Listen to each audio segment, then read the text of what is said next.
यह कहानी एक छोटे से गांव में रहने वाले एक गरीब किसान की है, जिसका नाम रामू है। रामू का पूरा परिवार कृषि पर आधारित था और उनकी मुख्य आय खेती से ही होती थी। वे एक छोटे से खेत में जैविक खेती करते थे और उन्हें खेती में विशेष रुचि थी।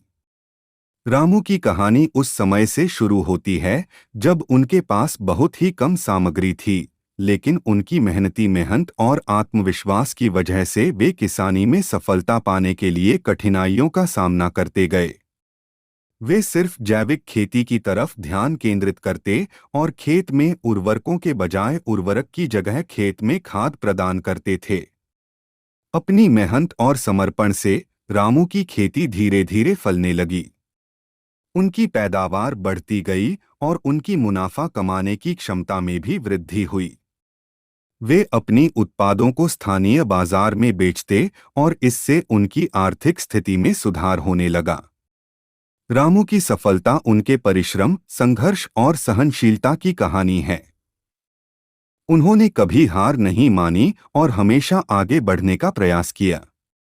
उनकी कहानी गांव के लोगों के लिए प्रेरणा स्रोत बनी और उन्होंने दिखाया कि छोटे सपनों को हकीकत में बदलने का सबसे महत्वपूर्ण कदम है मेहनत और संघर्ष।